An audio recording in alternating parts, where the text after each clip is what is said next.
Mic ఇవ్వడానికి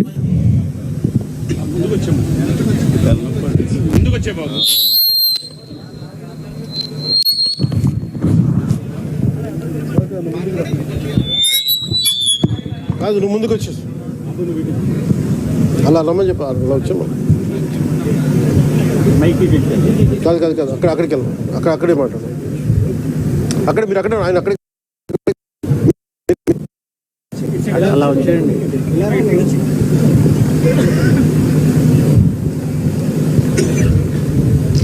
sir thank you. Name is Ganababu, Shankaraguptam అండి మాది.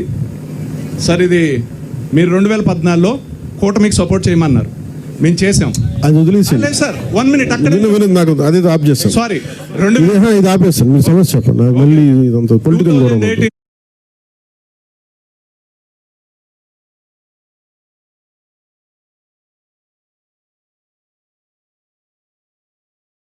మొదలుపెట్టి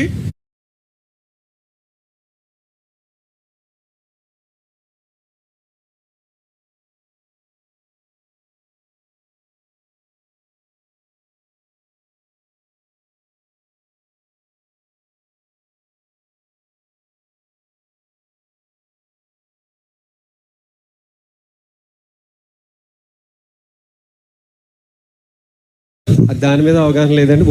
కూర్చోండి. భారత్ మాతాకి జై అండి. 1986 నుంచి ఇక్కడ ఓఎన్జీసీ వ్యవస్థ అనేది స్టార్ట్ అయింది సార్. అప్పటి నుంచి సిస్మిక్ సర్వే అని ప్రతి 6 monthsకి ఒకసారి బాంబులు పెట్టి కోనసీమ ఏరియాని అందరినీ బ్లాస్టింగ్లు చేస్తారు సార్. ఇక్కడ నుంచి వేల కోట్ల డీజిల్ ఆయిల్ తీసుకుపోతున్నారు సార్. దానివల్ల ఈ క్రూడ్ ఆయిల్ వెళ్ళటం వల్ల ఏమందంటే ఈ సిస్మిక్ ఎప్పుడైతే అక్కడ క్రూడ్ ఆయిల్ రావడం తగ్గుతుందో వెంటనే వెంటనే ప్రతి 10 మీటర్లకు ఒకసారి ఇక్కడ సిస్మిక్ సర్వే అని స్టార్ట్ చేసి మళ్ళీ బాంబులు పేల్చడం మొదలు పెడతారు సార్. అలా గత 40 సంవత్సరాల నుంచి ఈ భూమిని గుద్ది ఈ పరిస్థితికి వచ్చింది అని మా అభిప్రాయం. రైతులుగా మేము అలాగా నేను అనేది అంటే మనం దీనికి సైంటిఫిక్ బ్యాకప్ ఉందా? మీరు మాట్లాడే ఎంపిరికల్ డేటా ఉందా? అంటే దీనికి మీరు శాస్త్రీయ విధానంతో భూమి కుంగిందని దాని మీద ఒక శాస్త్రీయ పరంగా ఒక పరిశోధన ఉందా? దాని మీద రిపోర్ట్ మీరు అనుకోవటమేనా? భీమవరాన్ని ఒకసారి మనం సాయిల్ టెస్ట్ చేయించాం సార్. గత అది అర్థమైంది. అంటే అది అనేది ఏంటంటే మీ అనుభవం వేరు, దాన్ని శాస్త్రీయంగా దాన్ని రుజువు చేయడం వేరు కదా. మనం మాట్లాడాలి అంటే నేను మీ మాటలను ఆధారం చేసుకుని మాట్లాడి మీ మాటలను ఆధారం చేసుకుని దాన్ని ఒక శాస్త్రీయ విధానాలతో విధి విధానాలతో పట్టుకోగలగాలి కదా.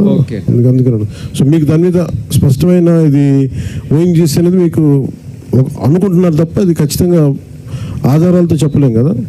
అంటే మనం ఆల్రెడీ ఇంతకుముందు భీమవరం దీని మీద రిపోర్ట్ కూడా తీసుకున్నామండి.